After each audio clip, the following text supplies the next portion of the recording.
और आइए अब समझते हैं कि आखिर अमेरिकी B-2 बॉम्बर क्यों इतना खतरनाक है, जिसकी चर्चा लगातार हो रही है। सबसे मारक अमेरिकी B-2 बॉम्बर है, दुनिया का सबसे घातक परमाणु बॉम्बर है ये। एक साथ 16 परमाणु बम ले जाने में यह सक्षम है। और इतना ही नहीं, 19,000 किलोमीटर तक की इसकी मारक क्षमता है। रडार भी इसे पकड़ नहीं सकते हैं। समझिए आप इसकी खासियत को। हवाई डिफेंस को भी ये चकमा देने में सक्षम है। B-2 बॉम्बर की यह खासियत है, 1,000 किलो का परंपरागत बम भी ये ले जा सकता है। एक बॉम्बर की कीमत करीब 2.1 अरब डॉलर है। अमेरिका के पास कुल 20 B-2 स्पिरिट बॉम्बर हैं। ये बात कहीं ना कहीं रूस को भी समझनी पड़ेगी, और रूस भी ये जानता है सेना सर कि अगर B-2 बॉम्बर और ऐसे कई मजबूत और ताकतवर हथियार अमेरिका के पास भी हैं, तो इतनी आसानी से अमेरिका पर बड़े हमले की प्लानिंग करने की भूल तो पुतिन नहीं करेंगे। जो भूल यूक्रेन के साथ हुई कि 4.5 महीने तक युद्ध खिंच गया है, लेकिन यूक्रेन पर कंप्लीटली कब्जा नहीं हुआ है। देखिए, आदमी समझौता कब करता है? आदमी समझौता तब करता है, या कोई देश अपने दुश्मन देश से समझौता तब करता है जब उसको लगता है कि खतरे की संभावना है।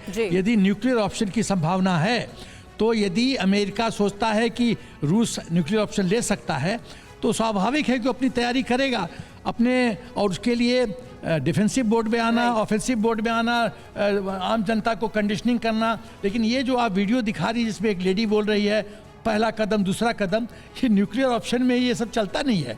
ये पता नहीं क्या बात करी बेचारी, इनको तो पता नहीं न्यूक्लियर का इफेक्ट क्या होता है। एपी सेंटर से कुछ किलोमीटर में तो पूरा बर्बादी है, फिर जो इफेक्ट होता है न्यूक्लियर बॉम्ब गिराने का। लेकिन फिर भी सिन्हा सर, एक तरह की एडवाइजरी है जो जारी की गई है इस वीडियो के जरिए। तरीका है जो बताने की कोशिश की जा रही है। एक बड़ी खबर है ताइवान को लेकर, अमेरिका चीन में तनातनी बढ़ती जा रही है। चीन ने अमेरिका पर ताइवान कार्ड खेलने का आरोप लगाया है। चीन के विदेश मंत्री ने कहा है कि हमारे डेवलपमेंट को रोकने के लिए अमेरिका ऐसा कर रहा है। चीन ने अमेरिका पर दोहरे रवैये का भी आरोप लगाया है।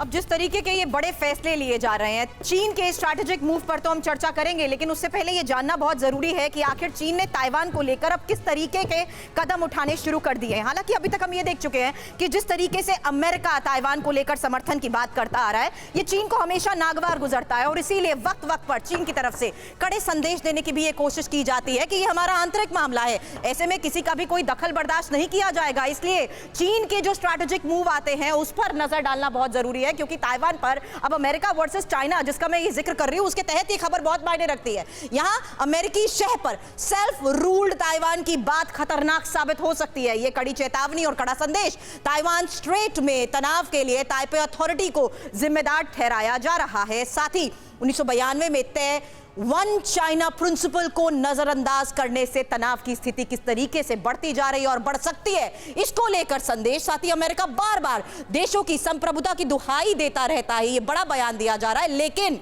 बात जब खुद पर आती है तो अमेरिका अपनी नीति को ही बदल देता है। यहां पर राठौड़ सर, ये बड़ा सवाल अमेरिका की हर उस स्ट्रैटेजिक मूव पर चीन उठाता है जहां वो ये कहता है कि अमेरिका हर तरह की दखल अंदाजी को जब तक नजरअंदाज नहीं करेगा तब तक उसे नहीं छोड़ा जाएगा। ये चेतावनी, ये वार्निंग को नजरअंदाज अमेरिका ना करे। चीन और अमेरिका का कंपटीशन ताइवान और साउथ चाइना सी में हमेशा रहा है, और एंजुस और क्वाड के आने से और बढ़ गया है। चीन को हमेशा इस बात का डर है कि ताइवान को चीन किस तरीके से अमेरिका के दबाव के सामने भी उसको ले सके। आज की तारीख में चीन सिर्फ ये काउंट कर रहा है कि किस तरीके से ताइवान को अपने में मिलाना है, और इस राह में सबसे बड़ा रोड़ा अगर कोई है वो अमेरिका है, और उसके साथ ही एक क्वाड और दूसरा जो एक और देशों का अंजुस बना है, जिसकी वजह से उन्हें एक तकलीफ है। तो चीन की ये वार्निंग्स जो हैं वो इसी चीज को ध्यान में रख के लेकिन सर, यहाँ पर एक जहन में ये भी सवाल आता है त्रिपाठी जी कि रूस और यूक्रेन जंग का जो अंजाम हमारे सामने है, उसको देखते हुए चीन क्या ये हिम्मत करेगा कि ताइवान पर अटैक कर दे?